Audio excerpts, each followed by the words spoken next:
yoga, and he also likes to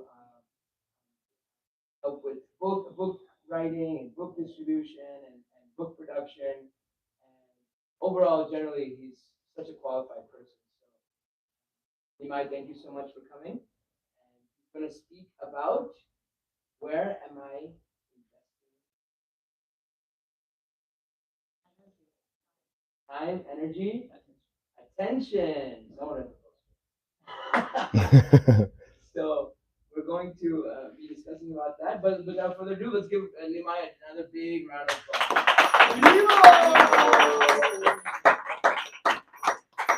That was pretty good. Prabhu asked me to send him my bio, and I forgot. So I was wondering what he was going to say about me.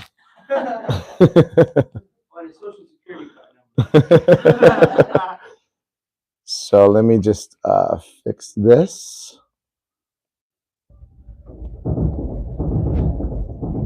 Let's see.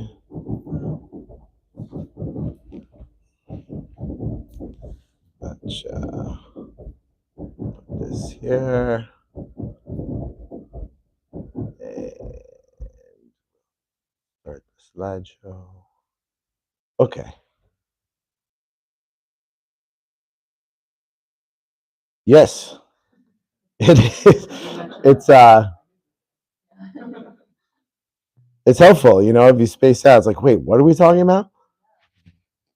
Right there.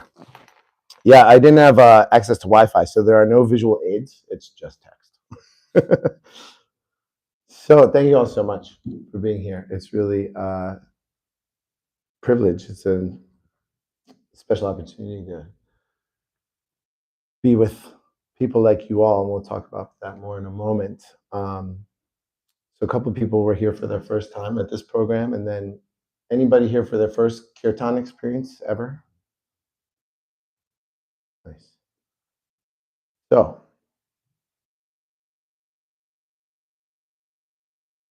how many of you, let's see, how many of you, anyone been to like less than 5 programs, Bhakti programs?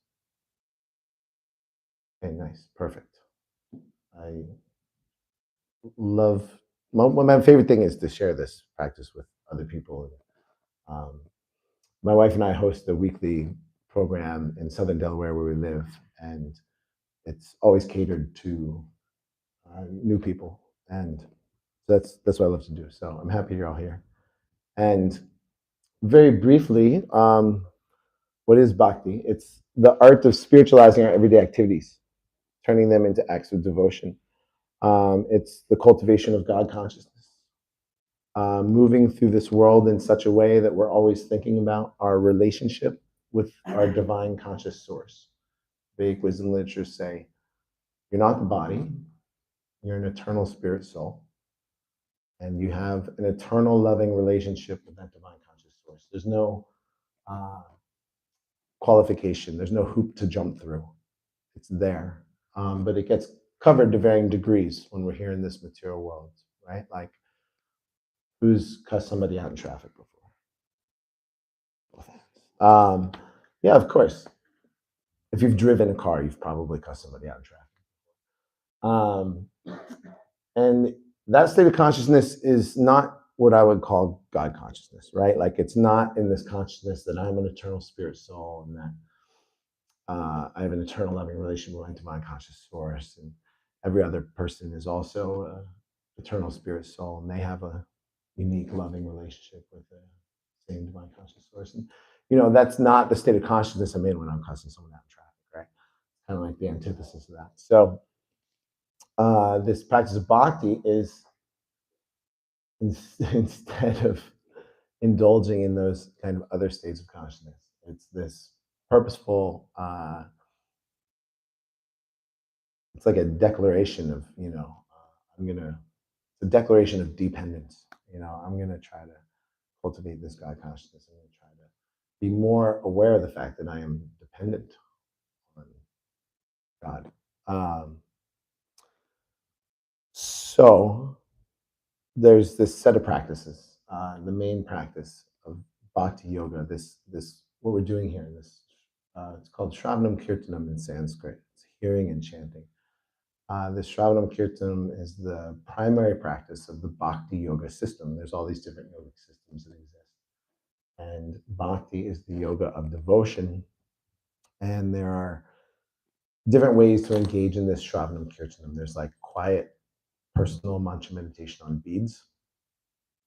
There's kirtan, where we come together as a group and chant, often to musical accompaniment.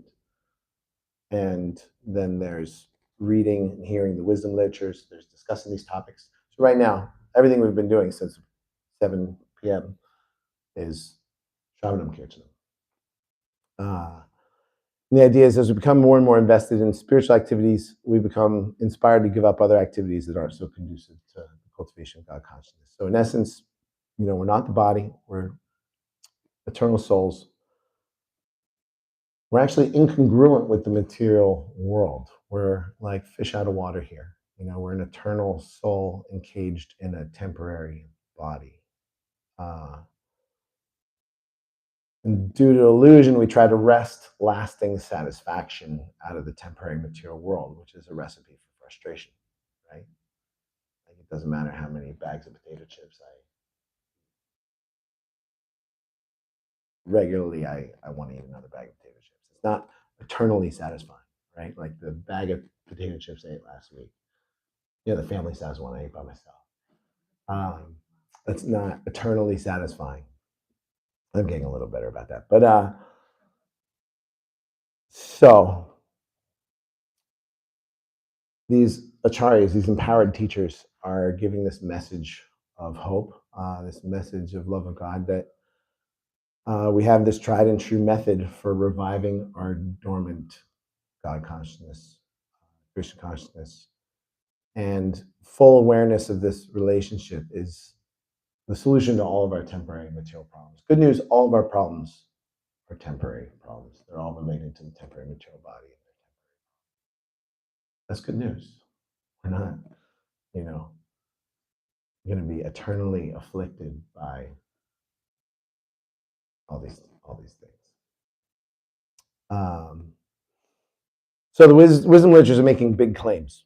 They're making big claims that you have your eternal soul, and you're here in this material world, in this material body, and there's other options. You can go back to the spiritual world and be liberated from all these material problems and suffering and all these things. That's a big claim. The first time I heard that, I thought that was total nonsense, right?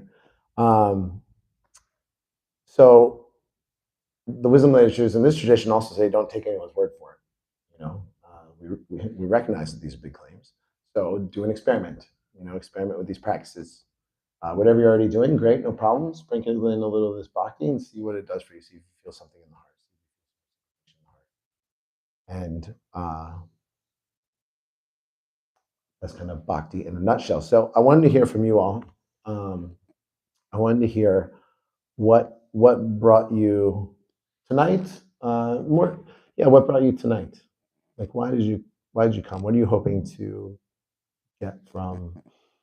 There's a million other things you'd be doing with your time. So what are you hoping to get from tonight's program?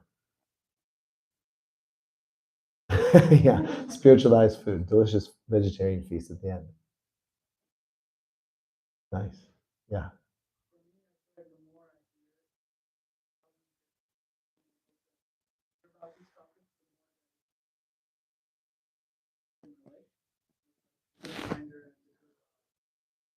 And also for the association.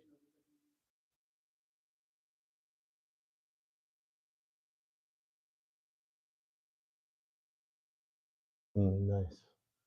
All right, thank you.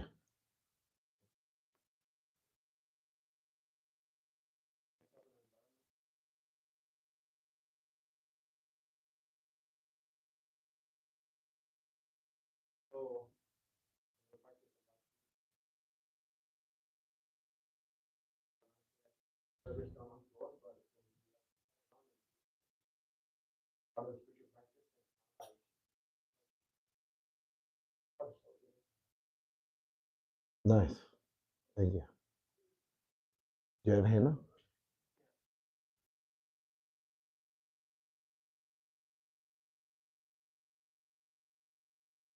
Nice. Yeah, associating with people who are serious about spiritual life. It's such a powerful. Yeah, couple more. Also association. Be at home reading Krishna book.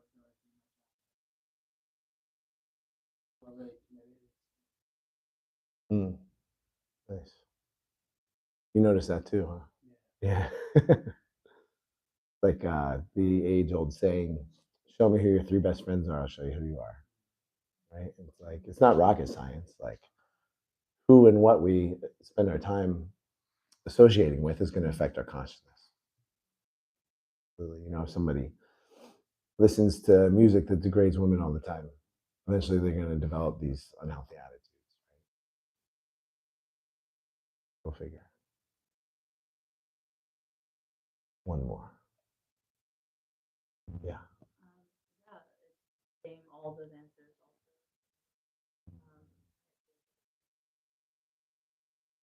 Being reminded of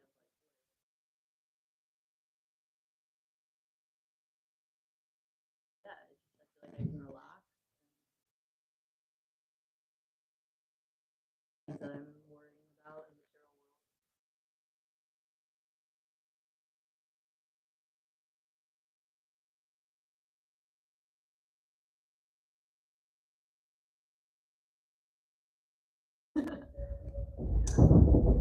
Yeah, I appreciate that.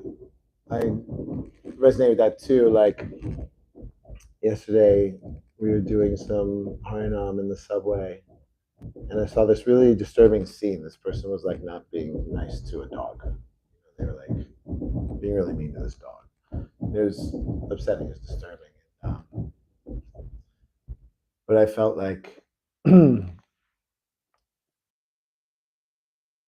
relief or some comfort in the fact that like it's not that these literatures are teaching us to stick our heads in the sand and ignore the material world and all of its problems. It's giving us a spiritual solution. You know, Prabhupada said that going out and sharing this message of love of God and this method of chanting these names of God to uncover our love of God. This is actually the ultimate humanitarian effort because it's treating the root of the problem. Root of our problem is false identification of the material body, or in other words, just trying to, I spent most of my life just trying to cater to the needs of the senses. Like I remember I went on this backpacking trip. This was well before I found Krishna consciousness. And I went on this backpacking trip in Europe, and it was just like so exhausting. It's like, oh, I need a coffee. Oh, I need a cigarette. Oh, I need all these different things. And there was just this constant bombardment of, because I'd arranged my whole life around making all these indulgences very easy. They were like built in. I didn't have to go into any extra effort. It was all arranged around these activities. So you kind of stop, you don't even question it. You know what I mean? It was just the lifestyle and the consciousness I was in. But then, I went on this backpacking trip and all of a sudden it was like such a pain to constantly find all these different things that I needed, and it wasn't even like I had this realization that like, oh, it wasn't even enjoyment. It was just like a little relief. You know what I mean? Like I wasn't really enjoying smoking cigarettes. I mean, then, you know, um, there's not really a whole lot of enjoyment there. It just kind of scratches the itch. It just kind of abates the addiction temporarily. So, uh, kind of got far away from your point, but I think I got really there's like two different points where like material things aren't gonna like the root is spiritual. But even spiritually it's like you don't do spiritual practices.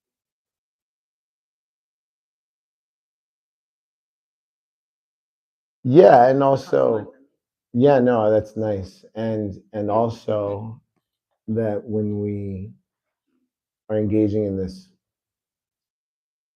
prime benediction of humanity, when we're engaging in this ultimate humanitarian effort, when we're watering the root, when we're, that's going to actually solve problems. Like, because the material world's like a hydra. You cut off one head and two go back in its place. Someone's abusing a dog, you confront them, and what happens? The dog just gets abused even worse. So, you know what I mean? Rough example, but anyway. So tonight,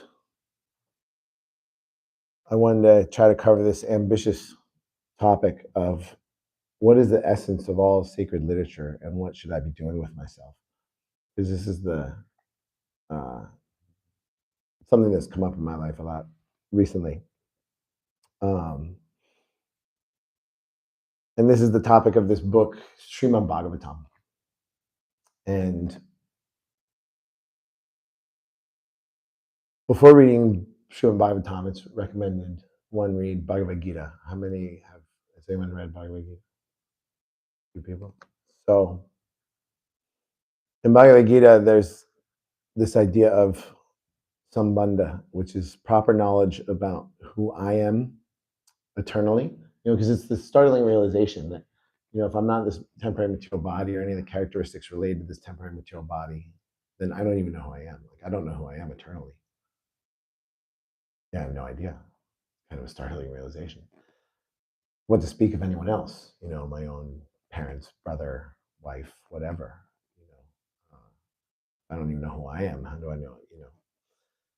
So sambandha is proper knowledge of who I am eternally, who God is, and what is our relationship. That's sambandha. And then abhidheya is the proper practice, like a way to get there that's tried and true, scientific in that it has reproducible results. And prayojana is having the proper goal, which is the love of God. And that's why I wanted to hear from you all about why you wanted to be here. And I couldn't help but notice no one said that, I'm hoping, if I appease God, then I'll get a luxury vehicle. I'll get a nice spouse, or I'm doing this so that in the next life I'll have like all these heavenly pleasures.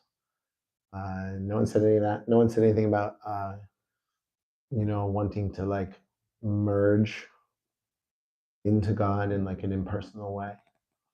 So the Bhagavad Gita explains this is very rare, actually. The vast majority of people in this age really aren't interested in any kind of spiritual practice. And then even those who are interested in spiritual practice, a lot of times their primary goal is either, pleasure in this life, like, oh God, won't you buy me a Mercedes Benz, that kind of thing, or pleasure in the next life, or some combination thereof, or they're interested in some kind of like impersonal merging where they're relieved of their own miseries and just bliss.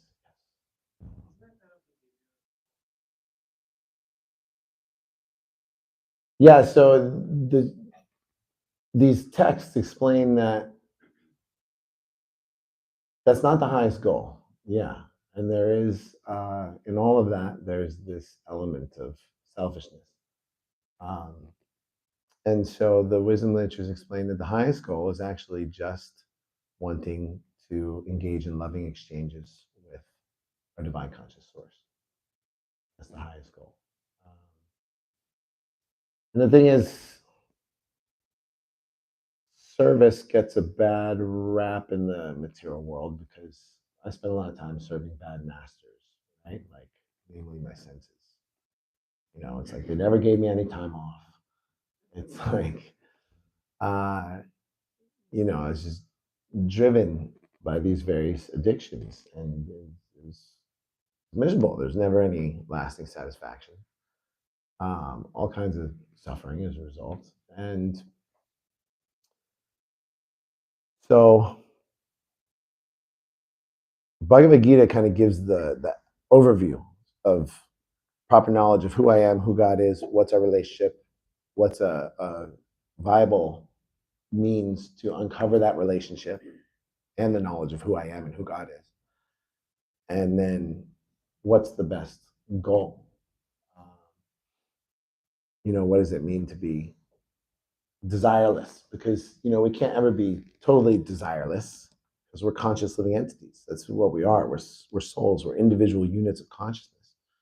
So we can't ever be completely desirelessness. And so in Bhagavad Gita, Prabhupada explains that true desirelessness means dovetailing our will with God's will. And according to Bhagavad Gita, God's very kind, and they don't want anything other than to have these loving exchanges. So it's a totally different scenario than serving the senses, bad masters. When we go for devotional service, eternal service to Krishna is this eternal competition of who can serve the other more nicely. It's very sweet and relishable. It's not fraught with chaos. So Bhagavad Gita gives an overview, and then this exciting sequel, Srimad Bhagavatam. It clarifies certain nuances, explains things in more depth. It gives these illustrative stories and examples. And so one of the main focuses is this idea of purity of purpose. The best goal is to simply want loving exchanges. And so many spiritualists are after these material benefits or an impersonal merging. And that's true in any tradition, like in the Christian tradition, there's people who are interested in getting to heaven. And there's other Christians who are more interested in some kind of impersonal merging. There's like Christ consciousness. And the Christian mystics, some of their writings are kind of in this vein of impersonal understanding of spiritual life. And then there's Christians who are interested in going to heaven in order to engage in loving exchanges with the personal form of God. And so in any tradition, we could name any tradition, and you have these different types of practitioners with these different understandings, these different goals. So I'm really grateful tonight to be in the presence of people who have these very pure intentions, because it's exceedingly rare. It's so rare. And even if we fall short here and there, even if there's some little subtle, selfish desire, still, it's so rare. So Srimad Bhagavatam really focuses on these questions. What is the essence of all sacred literature, and what should I be doing with myself? And it answers that.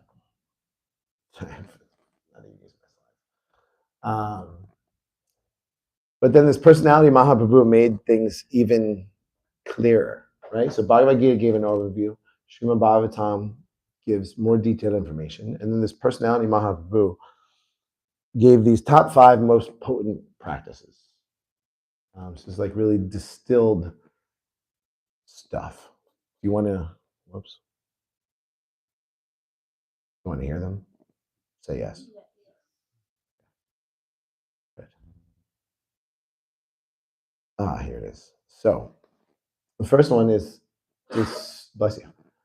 The first one is to serve a saintly person. You find someone who's really serious about spiritual life and has a lot of service, and they can engage you in service.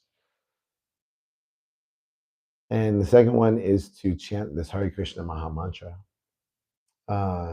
And we can chant quietly to ourselves. We can chant in public for others to hear. And everyone that hears these mantras, they're incredibly potent according to these wisdom literatures. Anyone who hears them, it kind of plants a seed in the heart. It's fun to sit during the Harinam and watch people's reactions. And you can really, devotees have all these incredible stories, these amazing stories. People just break into tears and they'll say, "So, what is this? It's so powerful. I have no idea what you're doing, but having experience like I've never experienced before. That's like a regular occurrence. So chant Hare Krishna, read Srimad Bhagavatam, and upstairs there's a deity. I remember when I first started coming around the Hare Krishna movement, the deity worship aspect of this practice was very foreign to me. It was a little bewildering. It was a lot. You go to a temple for the first time, there's just a lot going on. There's a lot of different chants going on. I mean, we do a lot of the Hare Krishna Maha Mantra, but there's other chants as well. And then there's different rituals happening, different offerings happening. There's some like bend down and you get up, and it's just the whole thing. It's intense. And then later, when I found out the philosophy behind the idea of deity worship, I had the realization that it's actually quite beautiful. The philosophy is that God comes in these forms so that we can offer a very personal service. We can offer some water, we can offer some food, we can sing to them and put them to sleep at night. The devotees are dressing them each day, all these bathing them, all these different things. So it's this personal service, and it's kind of like it'll be very hard to the whole point of bhakti is to uncover that love, and it's hard to love somebody that you have no idea what they look like. You know what I mean? Like, say I go somewhere and like, oh, you guys would love my wife. I wish my wife was here. Oh yeah, tell us about her. What does she look like? Oh, I don't really know, but I just really love her. And oh, well, what does she like to do? I'm a little unclear about what she does with her time, but I just really love her, and so on and so forth. So the Vedic version is offering this very personal understanding of God, and there's this very personal, intimate services that we can get involved in. So deity worship is one of the 5 potent practices, and you actually don't have to be. There's not qualification necessary. You can come here 365 days a year, and there's all these different services throughout the day, and you can come and participate. And then there's this last one is living in a holy place, which actually means taking regular association of devotees. You don't necessarily have to move from where you are, because there's this principle that one who goes to a holy place and just takes a bath there and just looks around, they're missing the real advantage. The real advantage of visiting a holy place is that they attract these saintly personalities, and you can meet them and get some instructions from them. So the principle of living in a dham, a holy place, Prabhupada explains in 10th Canto Bhagavatam that we can observe that instruction or that principle by regularly seeking out devotee association, regularly seeking out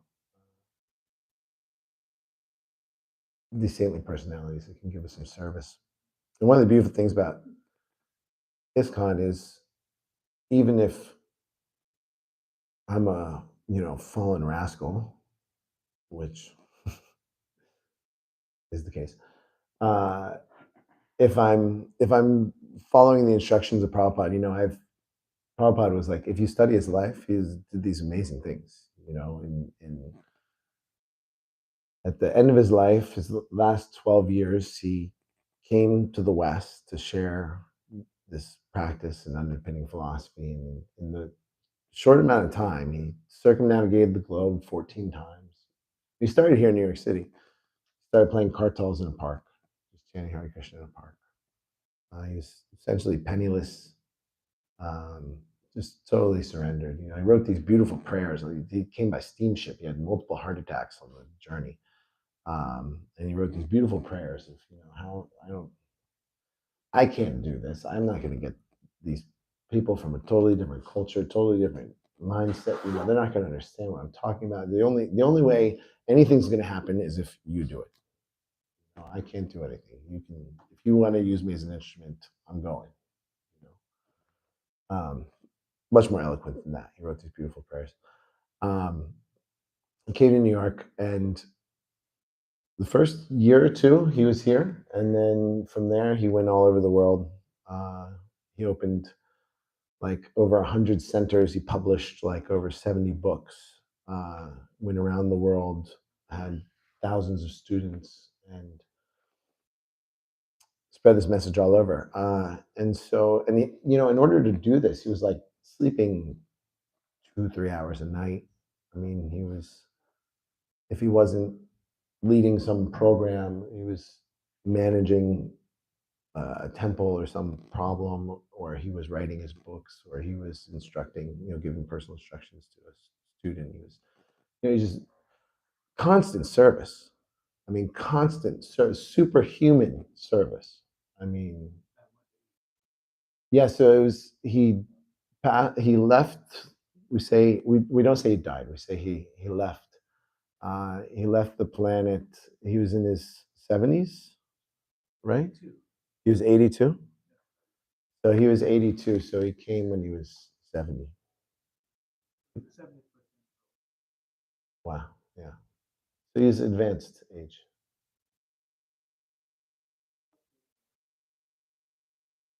Yeah. Yeah. All these. Yeah. Teens and 20 somethings couldn't keep up with him. Not even close. He's clear. Like we said, the principle of bhakti is, you do your own experiment. I've been convinced by studying Prabhupada's life. I'm convinced that he was a living saint. He was superhuman. He was clearly divinely empowered. So you can study his life and see what you think. There's plenty of books about him. There's films about him. So we have this. We have his. We say his shelter. If we're following the program that he put in place, and not, I'm not changing everything according to my own idea of this or that. If we're following in Prabhupada's footsteps, then we're we have that shelter. We have that assurance that I'm serving a saintly person. Even if the devotees I'm working with day to day on the ground, I'm like I said, I'm a rascal, so I, find fault left and right with everybody, and I can find all these faults.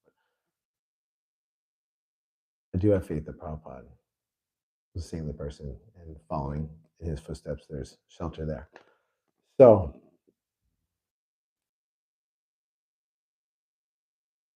there's this book, The Four Questions, which is much more modern book.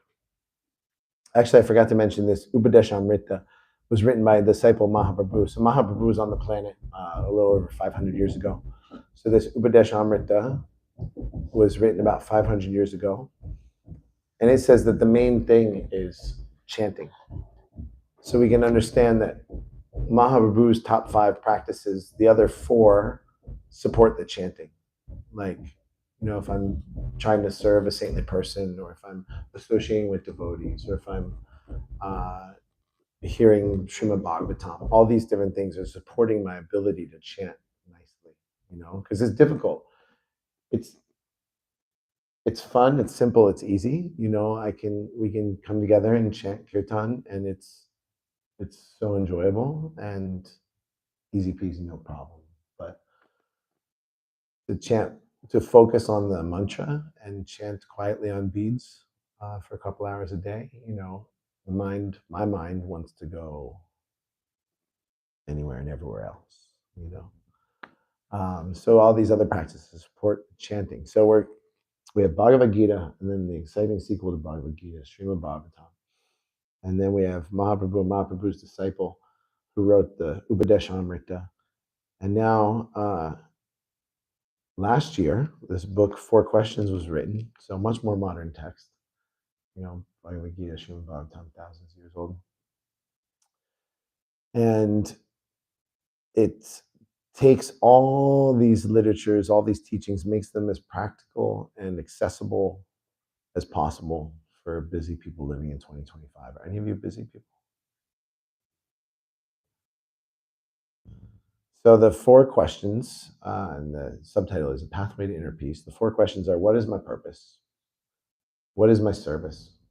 Because actually everybody's serving all the time, but there's different grades of service. Some service is more selfless than others. Like if I'm just serving my senses, if I'm just interested in intoxication, that's obviously relatively selfish, right? And then some people are just interested in providing nice material facility for their children, and that's better than just living for my own personal, like treating my body like a amusement park. It's less selfless or less selfish. Sorry, more selfless to focus on providing nicely for the children. But it's still like a form of extended selfishness, And then there's like humanitarianism, like, working for my community or my country, or we can see there's different grades of service. Like serving the senses is pretty low, and different grades of service, different degrees of selflessness. So asking myself, what is my service? Taking time to reflect on that, like where am I going to get the best return on my investment? What's going to be the highest good for the greatest amount of people, which doesn't mean neglect your children, but what is my service? What is the lesson? So when we're met with reversals in life, which are inevitable, we can ask, what is the lesson, and avoid that. We can sidestep the tendency to play the victim, adopt a victim mentality. And then where am I placing my attention right now? So this is where the rubber meets the road for novice spiritualists of any tradition or seasoned practitioners from any tradition. Where am I placing my attention right now?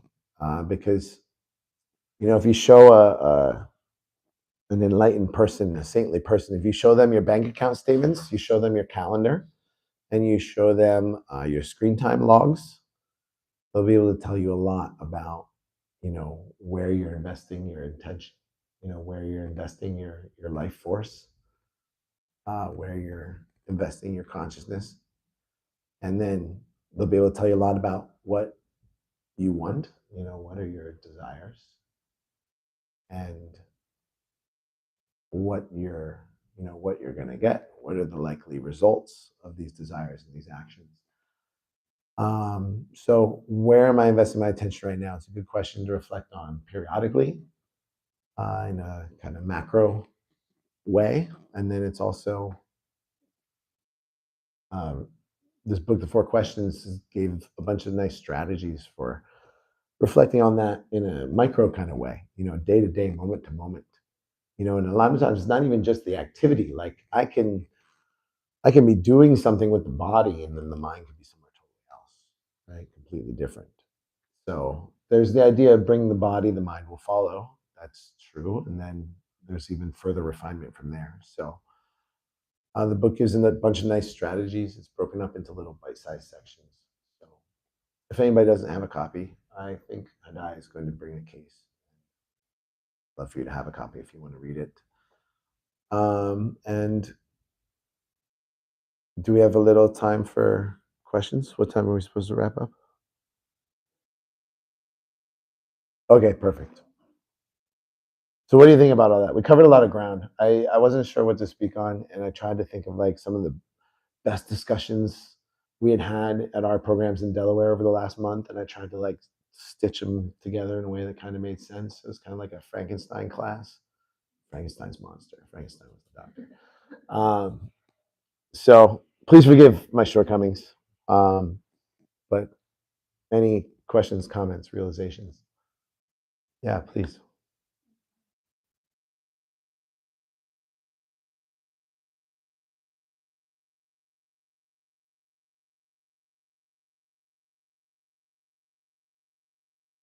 reading? Oh, this and that.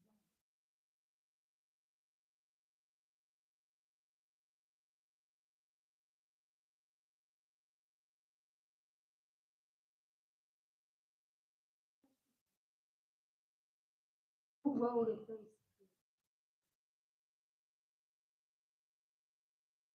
Well, and why accept the Vedic version as an authority, right? Like why accept this text?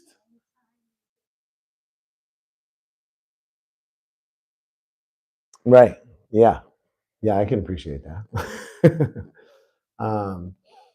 One thing that's helped for me is really, there's a system of checks and balances, just like the government has supposed to have checks and balances. Um, in the same way, there's a system of checks and balances in the Vedic version. There's sadhu, sangha, and shastra. So sadhu is the saintly person. Sangha is the community of practitioners, and Shastra is these wisdom literatures. So essentially, it's like, okay, here's this ancient book, and it's making all these claims. And that by itself, for me, isn't exceptionally strong evidence. There's a lot of old books, they have conflicting claims. But what's intriguing about these Vedic texts is I've been continually and even increasingly impressed by the group of practitioners. It's like, here's this ancient book that's saying all these things, and here's this large group of people that seem to be really sincere people and seem to be really impressive people, and they're all saying that, yeah, no, this is what I've experienced, because these texts are very specific. There's not like the Vedic wisdom literatures aren't vague, right? There's all this specific detailed information. There's all these, here's like if you read we mentioned Nectar of Instruction, Nectar of Devotion. If you read the Nectar of Devotion, there's all these specific stages in the path of bhakti, right? We said bhakti is a yogic system.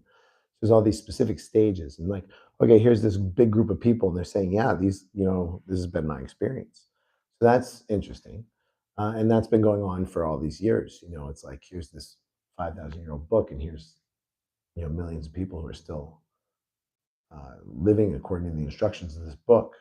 So thousands of people over the course of millennia are all, verifying what's in this text. That's interesting.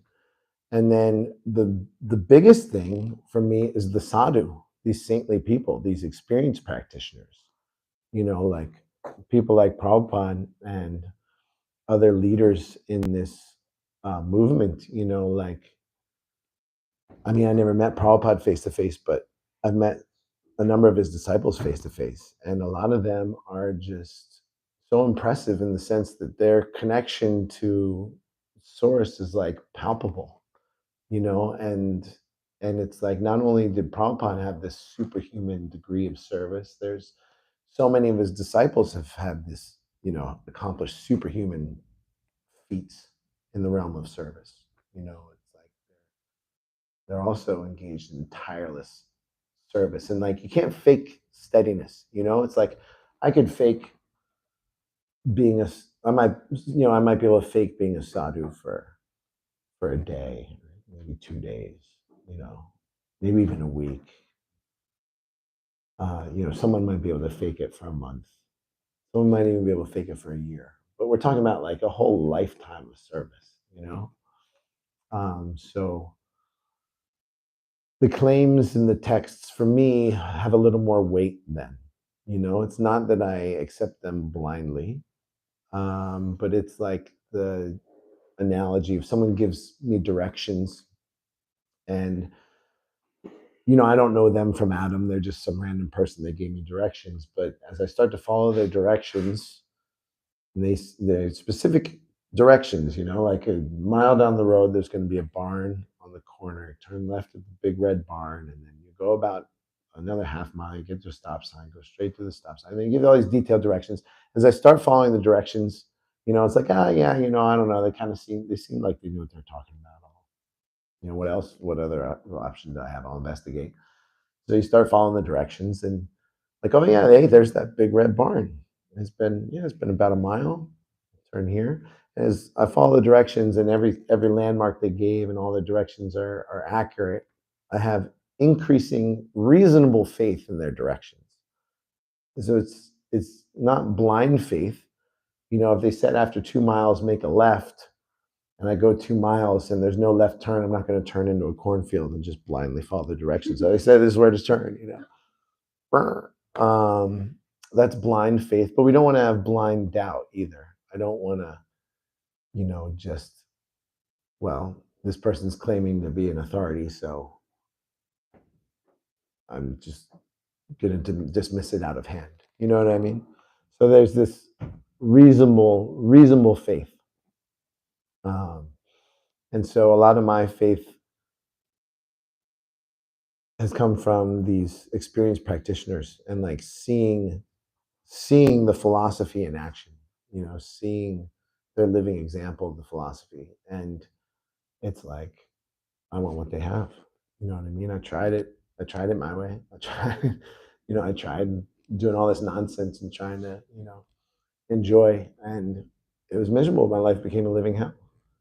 And, like these people, they're genuinely happy. Like, and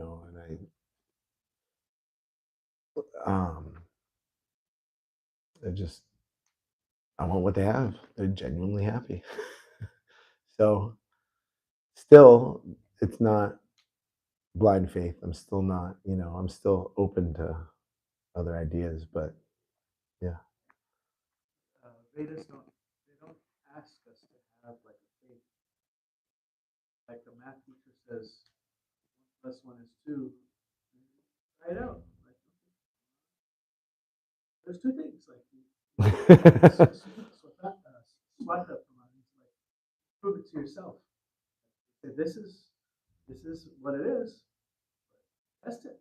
Go for it. It's more like its own intrinsic. Within the system, you can prove it to yourself. You don't not asking for you to accept. Here's the deductive. Here's the information. Test it out. What about stuff in the wisdom literatures that we can't test ourselves in this? What's like that? Like you said, the example of the travel. There's the barn. I can't see like the 5 miles destination, but the barn is there. So what at my level, it's like if someone shows you, like a kid draws you a map of the Bronx, Brooklyn, Manhattan, you're like, okay, I don't know if I'm willing to go through this because it doesn't seem to make sense. If someone presents a whole ideology that doesn't make sense, then I might not engage with it. And that's called shraddha, a willingness to engage with it. Like, if it makes sense and you get inspiration when you see others practicing, they've got something that's very reasonable.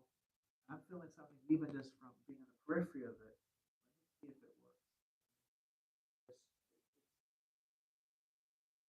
Describes a description of bhakti that you get immediate perception. Like it's like you put food in your mouth, you immediately taste something. You immediately get your hunger going away. You immediately get some energy or some nourishment. And so similarly, you don't have to wait till you die to be fully enlightened to get some step-by-step proof, get some practical perception or projection in the beginning stage. Nice.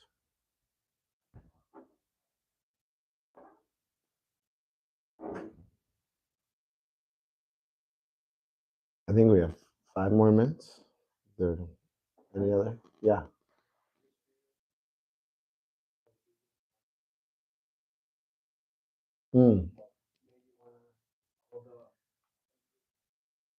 Yeah.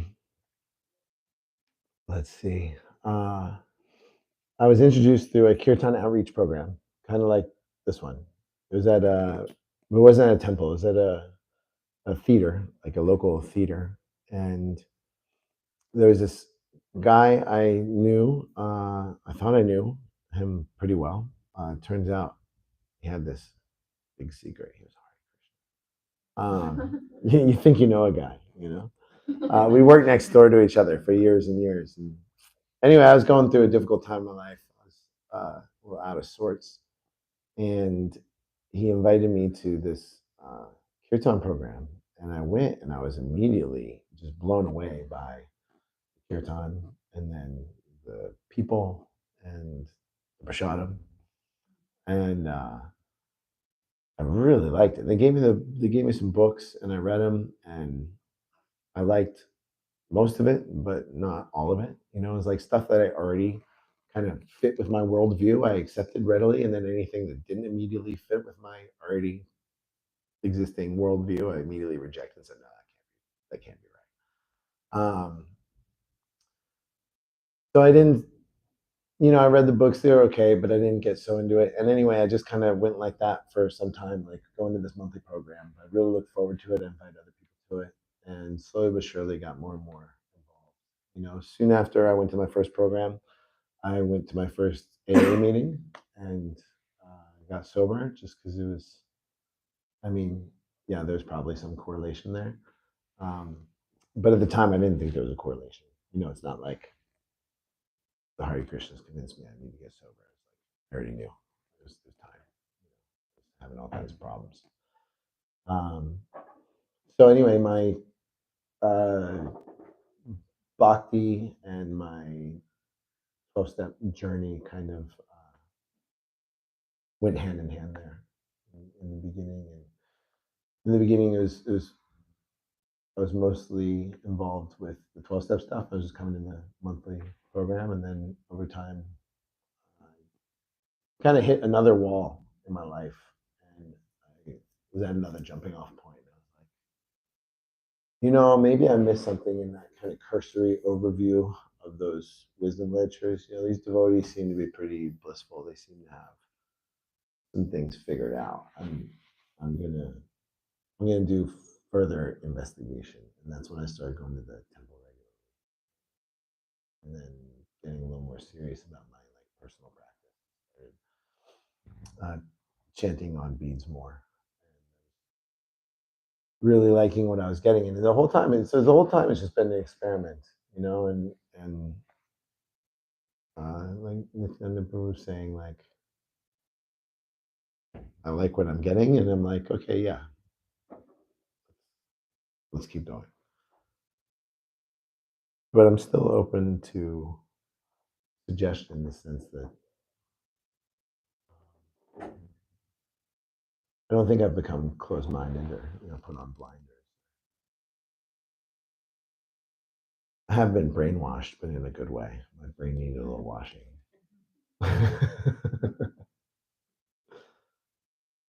So, yeah.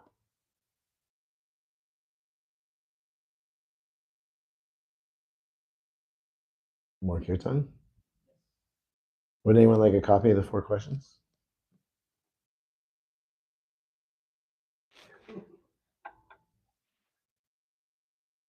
Maybe it doesn't have it. Is that still in tune? I don't think so. Let me tune this real quick. Another thing I wanted to mention is we skipped the review. We did questions. We did that. If you'd like to stay connected with me, that's my contact information, and feel free to reach out. I'm happy to. I love answering questions. You know, if you're reading these texts, you have questions. I have certain, different resources, like for a lot of most common questions. I have some stuff already made up. So anything I can do to be of service, that's my contact info. And let me just pull up this guitar tuner.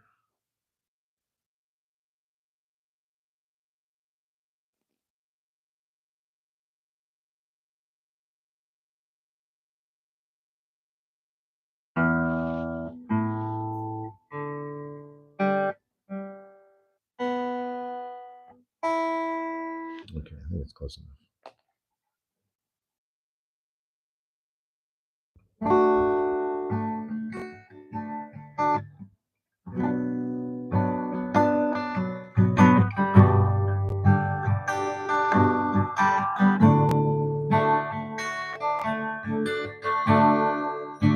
Hare Krishna, Hare Krishna,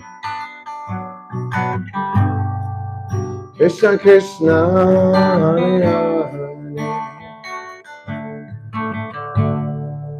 Hare Rama, Hare Rama, Rama Rama, Hare Hare.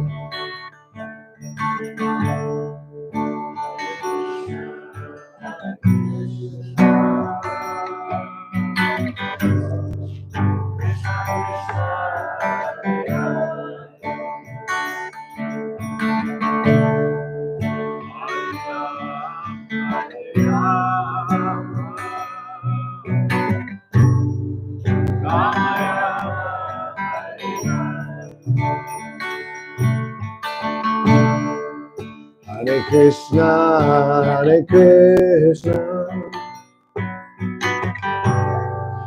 Krishna Krishna, Hare Hare, Hare Rama, Hare Rama, Rama Rama, Hare Hare.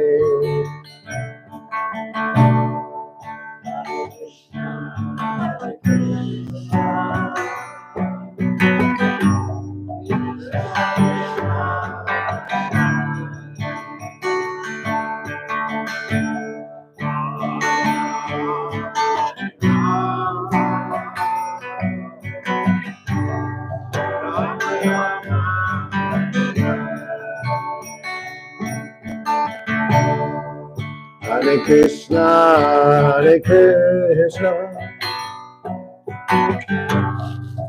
Krishna Krishna, Hare Hare, Hare Rama, Hare Rama, Rama Rama, Hare Hare.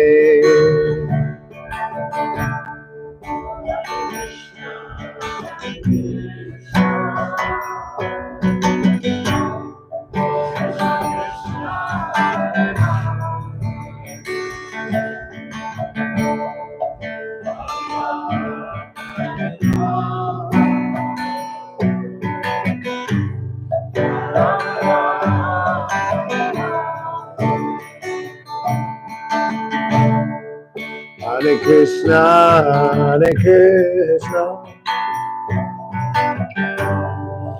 Krishna Krishna, Hare Hare, Hare Rama, Hare Rama, Rama Rama, Hare Hare.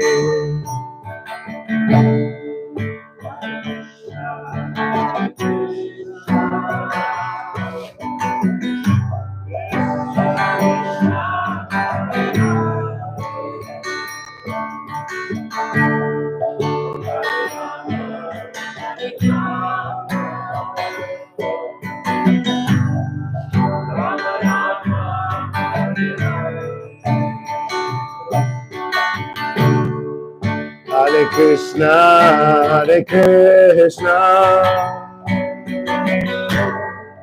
Krishna Krishna, Hare Hare, Hare Rama, Hare Rama, Rama Rama, Hare Hare.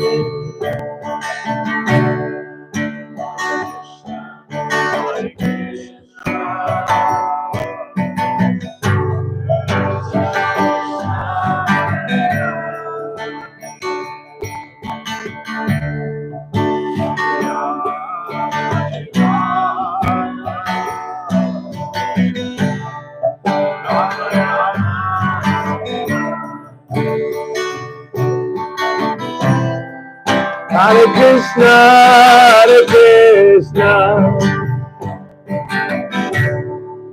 Krishna Krishna, Hare Hare, Hare Rama,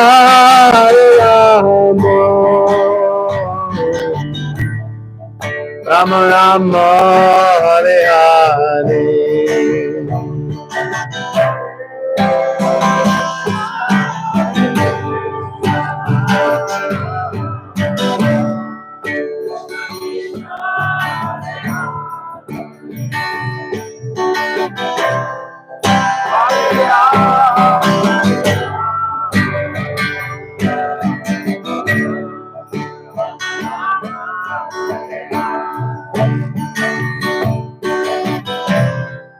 Hare Krishna,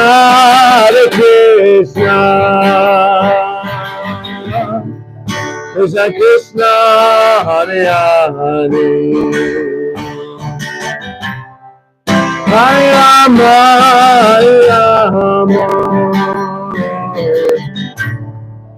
Rama Rama, Hare Hare.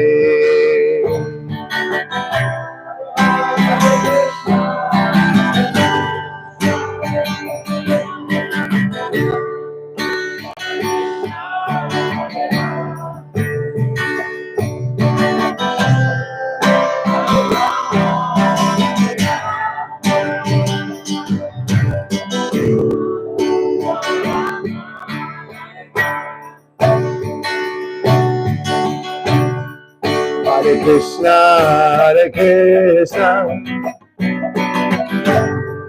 Krishna Krishna, Hare Hare, Hare Rama,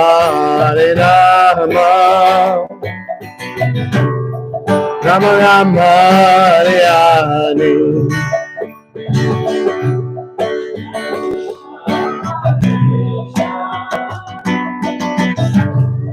Krishna Krishna, Hare Hare, Hare Rama, Rama Rama, Hare Krishna, Krishna Krishna, Hare Hare, Hare Rama, Rama Rama, Hare Hare.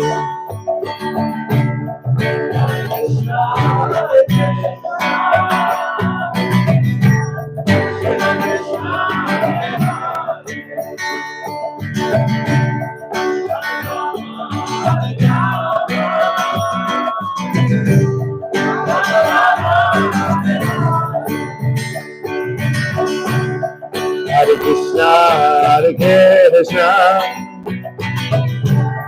Krishna Krishna, Hare Hare,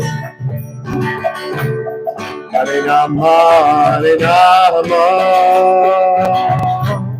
Rama Rama, Hare Hare.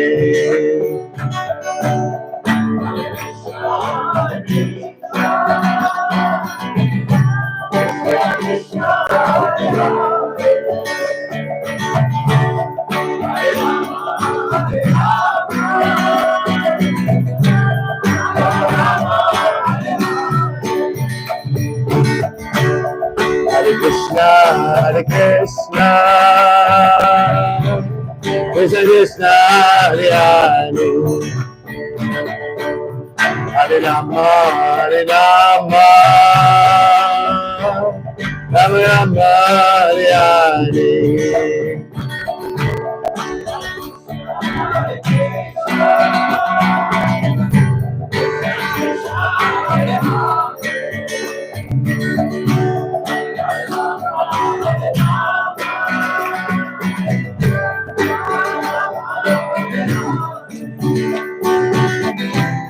Hare Krishna, Krishna Krishna, Hare Hare, Hare Rama, Rama Rama, Hare Hare.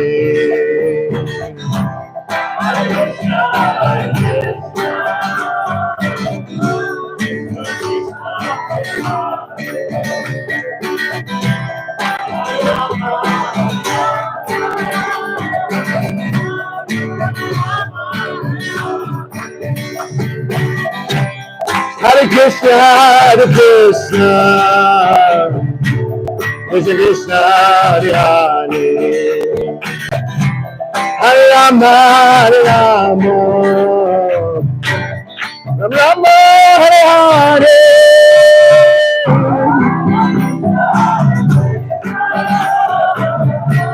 Krishna Krishna, Hare Hare, Hare Rama, Hare Rama.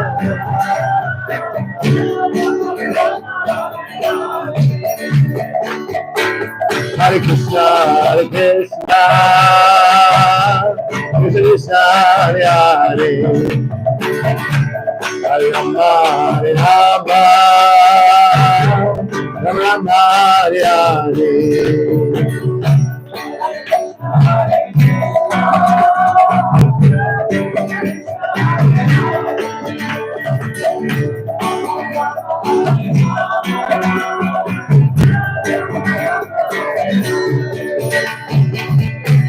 Hare Krishna, Hare Krishna,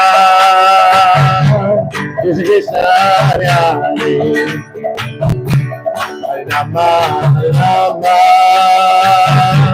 Rama Rama, Hare Hare.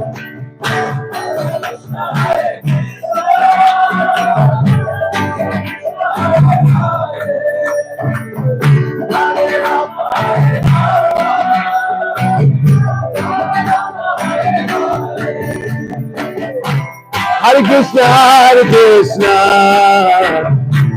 Krishna Krishna, Hare Hare, Hare Rama, Hare Rama, Rama Rama, Hare Hare. Krishna, Hare Hare,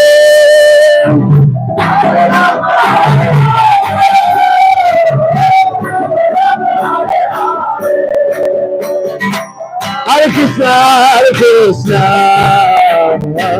Krishna Krishna, Hare Hare, Hare Rama, Hare Rama, Rama Rama, Hare Hare.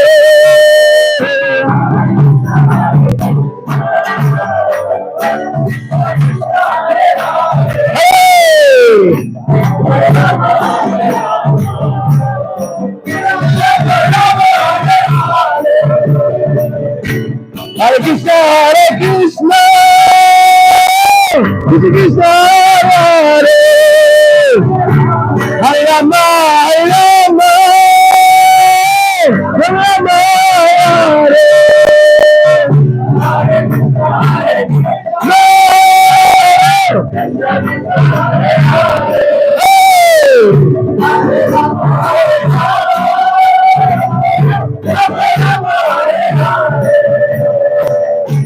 Hare Krishna, Hare Krishna, Krishna Krishna, Hare Hare, Hare Rama, Hare Rama, Rama Rama, Hare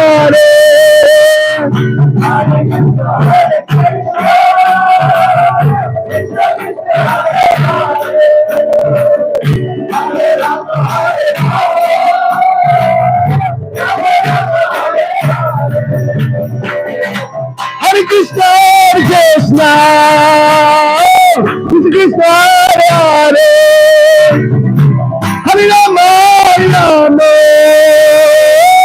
Rama Rama, Hare Hare. Krishna.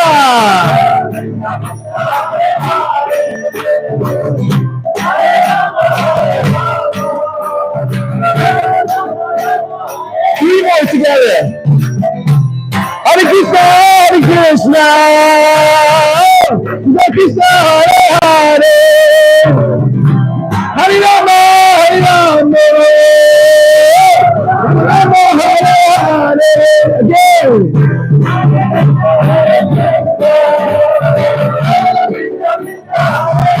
Hey! Rama Hare Rama. One more.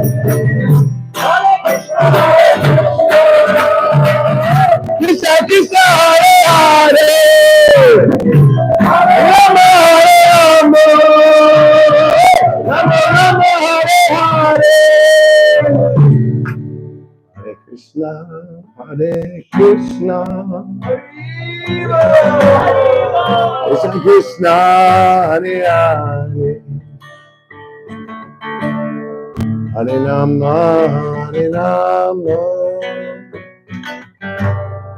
Rama Rama, Hare Hare.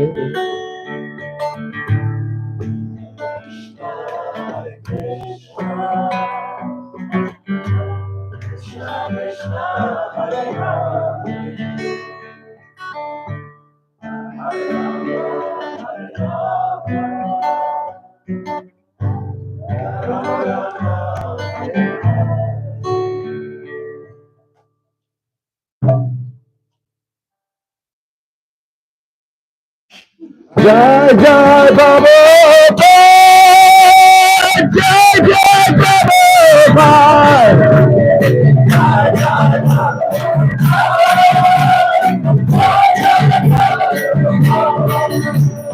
Jai Jai Prabhupada, Jai Jai Prabhupada.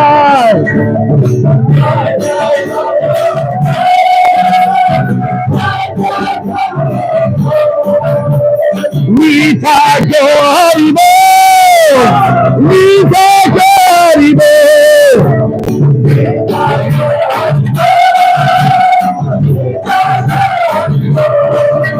Nita Haribo, Nita Haribo.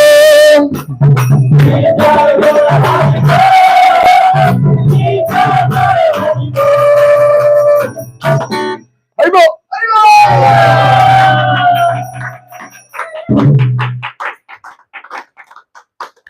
Thank you all so much. I hope to see you all again soon. I will definitely be here for New York Rath Yatra in June. Can't wait. One of the best days of the year, without fail. So already we are inviting you now to the Bhakti School and to make some crazy kids. Yeah, I hope to be back sooner than later. Wait till you see him dance. Thank you all so much. Hare Krishna.